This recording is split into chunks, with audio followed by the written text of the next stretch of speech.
Christina, okay? And then we'll move on to talk about your sister, okay? Okay. So for yourself, Christina, can you tell me a little bit about yourself? How did you come to work in the ceramic industry then? Well, I left school at 15 and my father had been disabled. He'd worked all his life, but because he got a disabled arm, there was no benefits or anything then. And so we never went short of anything because they didn't drink, they didn't smoke, and life was better than a lot of people around us. Mother always wanted better for her children than she'd had. And I went to work in the office at Creda when I left school. And I was told by someone that we were snobs because really the idea was that women should go and work in the pottery industry or maybe a shop, but not an office. But very soon I realised they were earning a lot of money, more money than I was earning in the potteries. And I went to work for, first of all, Broadhurst in Fenton as a lithographer. I moved on to Cartwright and Edwards's in Longton. When I had my first child, I knew it wasn't what I wanted. I'd always wanted to go into nursing, and which I did. And later went and took a degree at Keele. But local people just really didn't like that. I was told by several, including my own brother-in-law, that why was I doing this? You know, I should be happy and content with what I got, which unfortunately was an attitude to a lot of people to education in Stoke-on-Trent. But I did enjoy my time working there. I love to sing. I sing with several choirs now.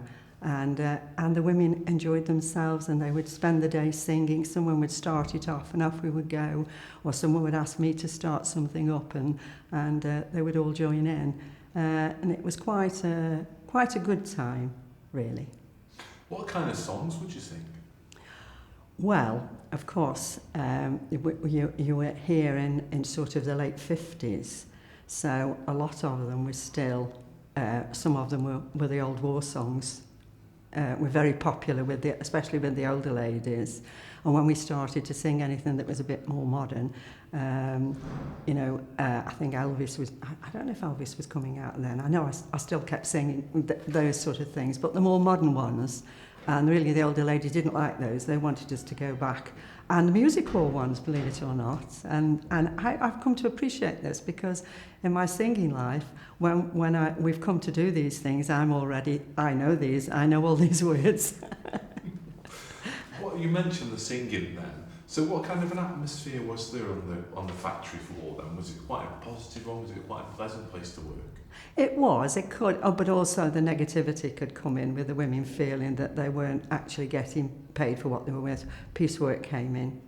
I was working at Cartwright and Edwards's when they started on piecework, and they were coming round timing everybody. And it set a feeling, I suppose, of mistrust in what it was they were actually doing. They were quite happy later on when they found that they could earn more money, but they were having to work much harder for this. But they seemed happy to do this because of the extra pay. What were kind of what were conditions like on the factory floor in terms of kind of like, was it noisy, was it dusty? What was the sort of like the actual physical environment like? Well, it wasn't dusty in the lithographing department where I worked, but there were the smells. You got to cope with the smell of the size and whatever. But I think you just took these as it came. It isn't like today when everybody's so ultra sensitive to every mortal thing you do.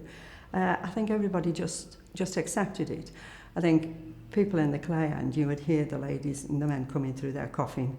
I'm sure I didn't really go in there, but I'm sure that wasn't, as we know, wasn't good for their health. I mean, I will come back to a few things, but you mentioned that you went on to be a nurse. Did you kind of become aware of the side effects of working in the pottery industry and in terms of people's ill health? What kind of effects do you feel working in the pots had on people's physical health? Well, I think also my sister, who later on became a nurse at Spode, was very aware that the conditions were very bad for people to work in, with chest complaints and so on. Deaths. I remember my mother-in-law died at the age of 60. She'd actually worked somewhere, I can't remember where, in the Clay End, but she had horrendous chest complaints before she died at the age of 60. And what kind of, you mentioned your sister then was a nurse at Spode, so what kind of injuries in particular, were there lots of injuries on the factory floor she had to deal with? Was that kind of what she was doing? I think those went to the hospital. If there was anything, she just dealt with them preliminary, and then because we're right on the doorstep of it. She worked here at Spode, so it was on the doorstep of the hospital. So any injuries, but of course she did say she'd had to send people. I'm not too sure what sort of things, but I'm sure given the machinery they had to work with and the working conditions at the time, some people could have had quite bad injuries, I would imagine.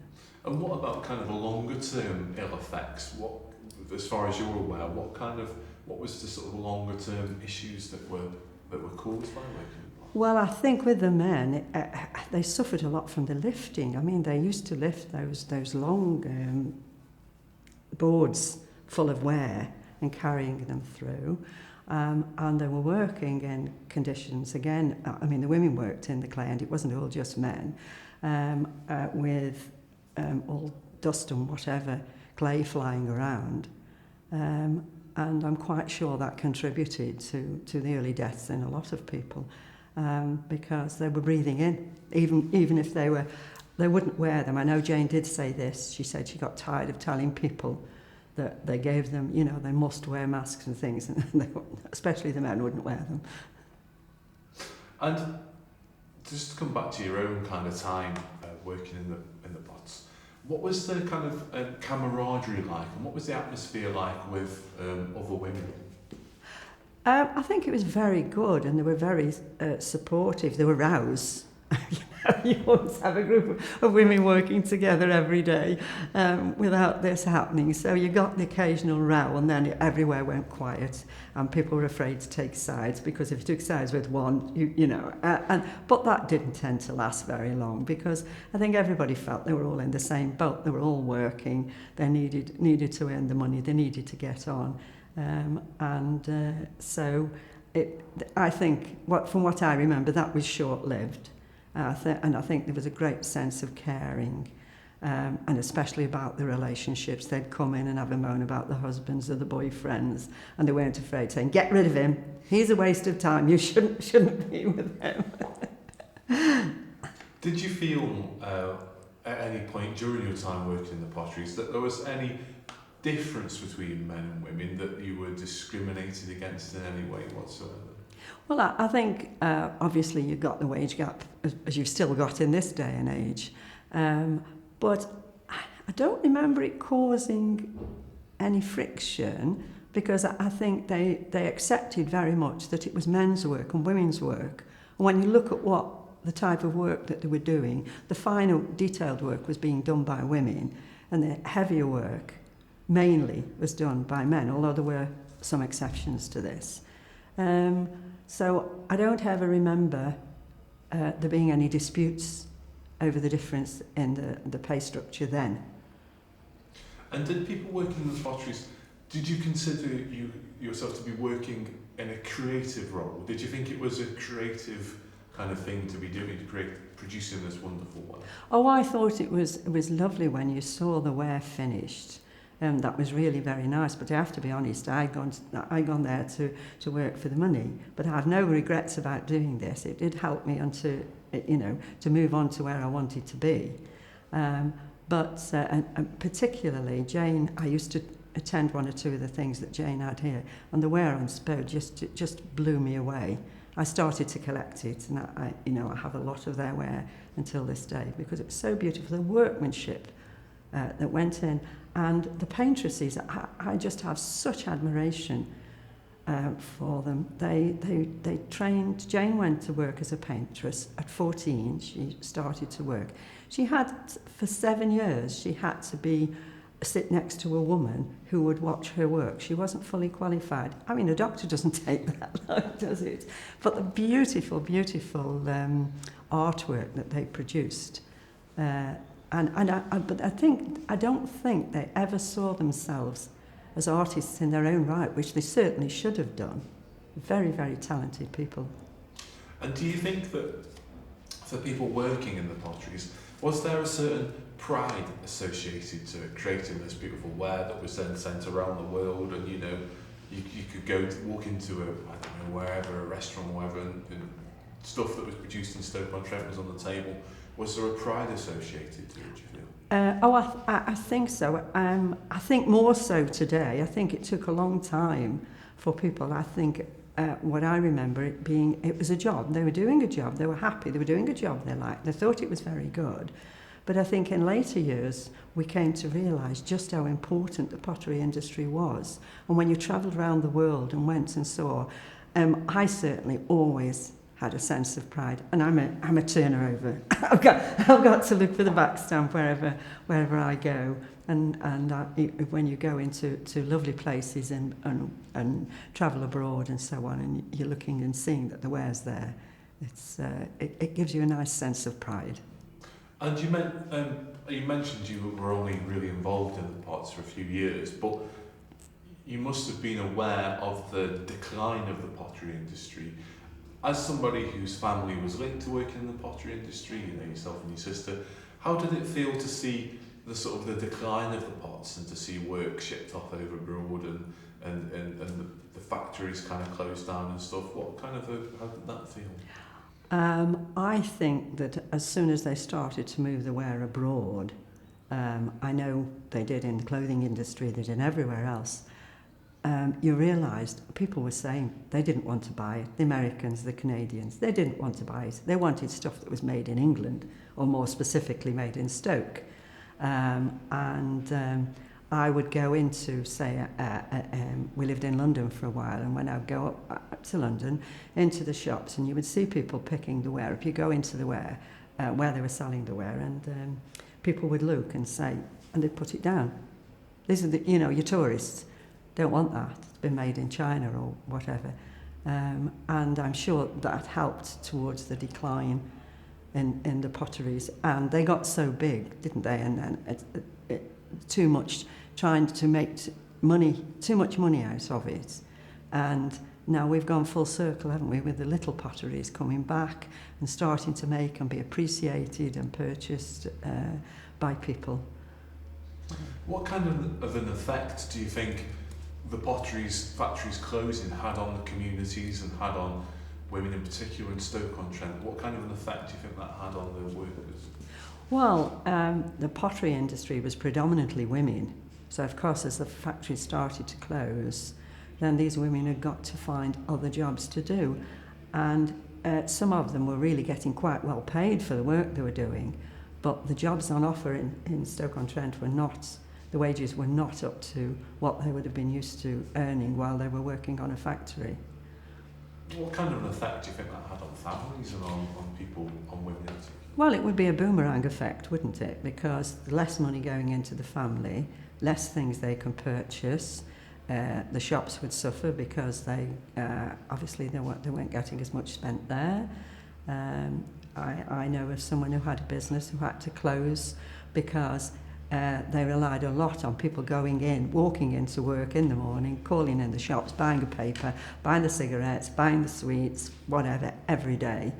Of course, as the factories round and closed, the footfall just wasn't there.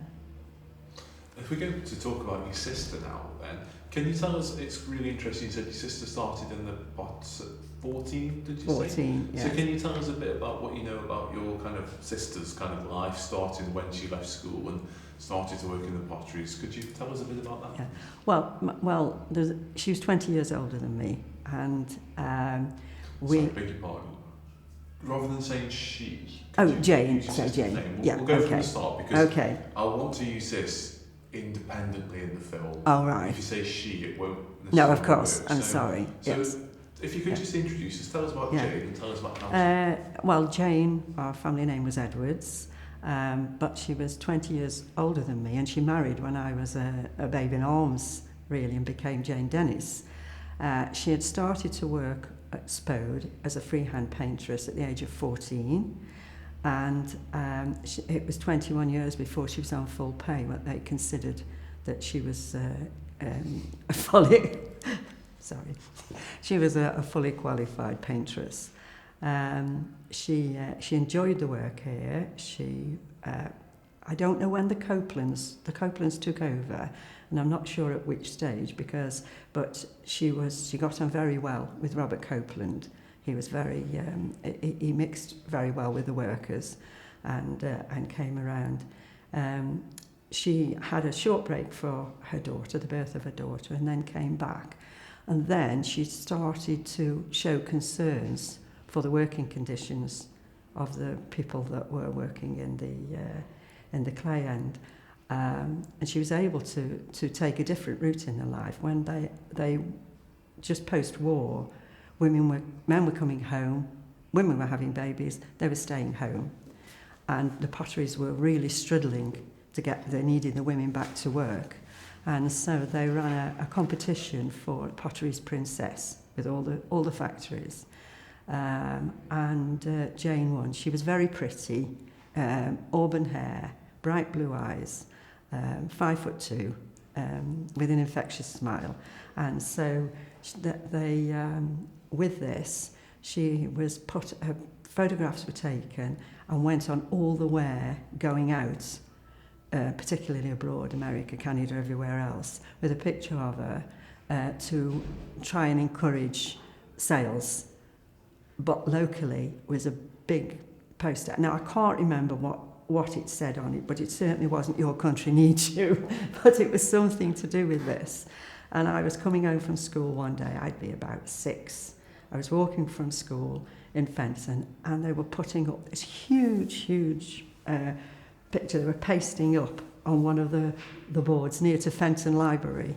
And I just stood and smiled, and I said, "Oh, that's my Jane, that's my sister." And the man put it up, says, "Yes, and she's my auntie, bugger off." And it was something under there about them coming back to work. Yes, and she enjoyed that, but it gave her a higher profile, and she started to worry about working conditions. And so she went to the North Staffordshire Hospital and trained as an industrial nurse. And for many years, until she retired, she was the industrial nurse at Spode. I know she always said she liked working in the factory under the Copelands, but I think changed, Carborundum, I think it was that took it over, and she felt that things had changed. It had changed for her. And so when she would say she would have gone on working, but she retired. As soon as she come to be 60, she decided she was out of there. That was a really nice answer. I'm just going to go back and just pick up on a couple of points, and you might feel like you're repeating yourself. Yeah, that's okay. There's a method to our madness, yes. You'll understand it. So you mentioned what was quite interesting. It took her 21 years to become fully qualified. No, till she was 21.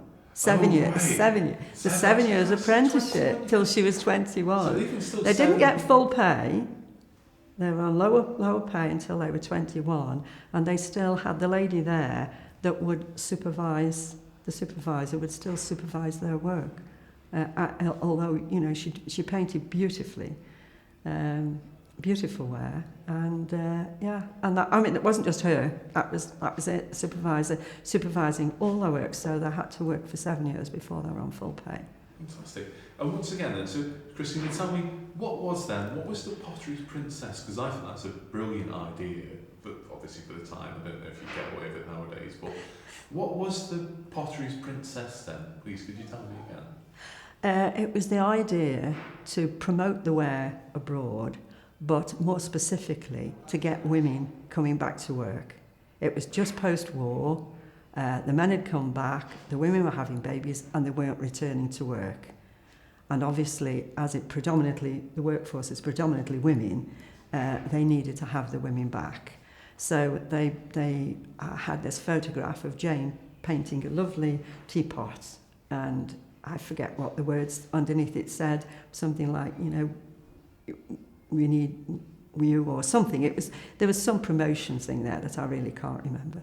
Did she have to enter a competition, or was she just kind of joking? They entered her. She didn't. She was a little bit on the shy side, and the competition was going out, and the factories were asked to nominate women to go forward for this, and she was asked to go, and she ifed and hawed, and she was a bit unsure, but I'm very glad she did. She enjoyed that. I've run out of questions now, Christina. So I just want to find. So I just wondered, the Pottery Princess. So that was a really nice story about putting the billboard up and you see it. So how did Jane feel about being the Pottery Princess? And do you think it kind of worked? Did it achieve its kind of aim of encouraging women back to work? Do you think? Well, I would hope so. Obviously, I was far too young to know the full effects. But from what they say, yes, it had a positive effect. But I really couldn't say. So just finally, just kind of, you mentioned earlier about kind of like how you're aware of kind of like the more smaller factories today and the artisan kind of handmade art, as it were, that they're actually becoming quite popular. What do you kind of, as somebody with an interest in the pottery industry, what do you see the future being for the pottery industry, and in particular women working within it? Well, as I understand it, there's encouragement even coming from Keele University to look into ceramics now. And so if you've got an intellectual involvement there, I'm presuming this would help out with patterning and whatever people want to buy. I mean, Emma Bridgewater obviously cottoned on with her spots, a simple thing like spots. Who would have thought that it would take off? So it's a matter they're going to have to find niche markets to bring them. We did have a little time, didn't we, when they were bringing mugs in from abroad, and suddenly you couldn't sell anything from the mugs from the pottery because these were all coming in from abroad, until people realised they were thick, they got lumps in them, they weren't, and that was short-lived. And so people, they want value for money, but they also want quality. And I think many of these small factories, the problem with the larger factories as they knew them, that they just grew too big. Fantastic. That's everything. Thank you, Christina. Okay, thank you. Mind yourself on the microphone as you get. Oh, right, okay. Now, what do you want me to do with these well, what we want things? to do is